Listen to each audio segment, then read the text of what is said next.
I'm standing here in this exquisite chapel of St. George at Windsor Castle, so close to where my beloved mother, the late Queen, is laid to rest with my dear father. I'm reminded of the deeply touching letters, cards, and messages which so many of you have sent my wife and myself, and I cannot thank you enough for the love and sympathy you have shown our whole family. Christmas is a particularly poignant time for all of us who have lost loved ones. We feel their absence at every familiar turn of the season and remember them in each cherished tradition.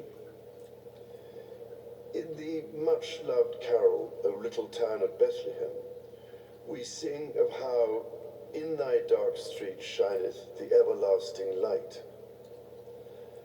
My mother's belief in the power of that light was an essential part of her faith in God, but also her faith in people, and it is one which I share with my whole heart.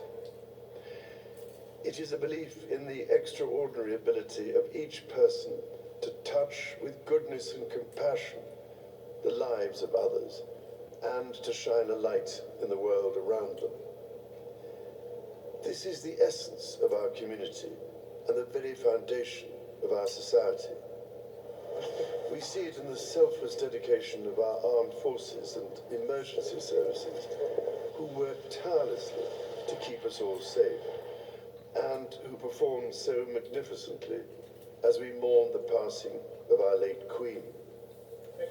We see it in our health and social care professionals, our teachers, and indeed all those working in public service, whose skill and commitment are at the heart of our communities.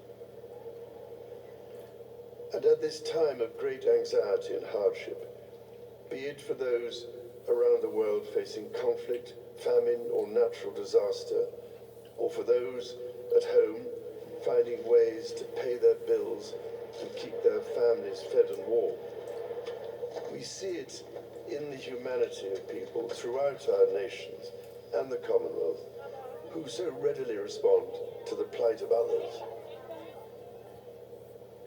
I particularly want to pay tribute to all those wonderfully kind people who so generously give food or donations, or that most precious commodity of all, their time, to support those around them in greatest need, together with the many charitable organizations which do such extraordinary work in the most difficult circumstances.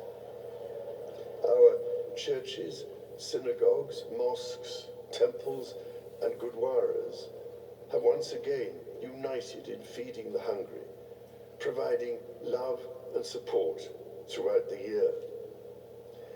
Such heartfelt solidarity is the most inspiring expression of loving our neighbour as ourselves.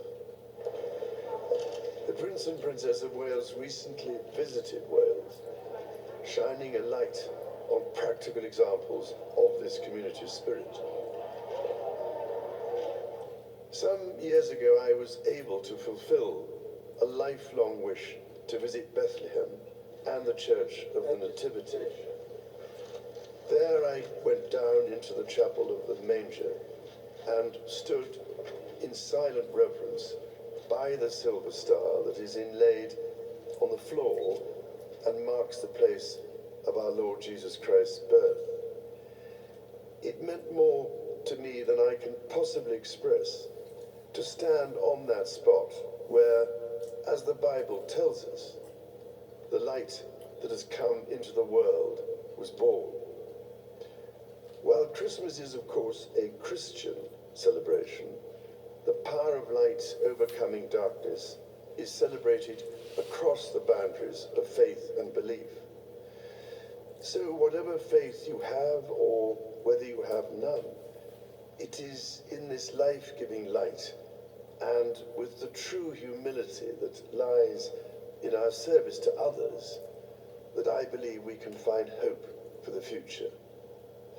Let us therefore celebrate it together and cherish it always. With all my heart, I wish each of you a Christmas of peace, happiness, and everlasting light. Yes, Charles Tingno.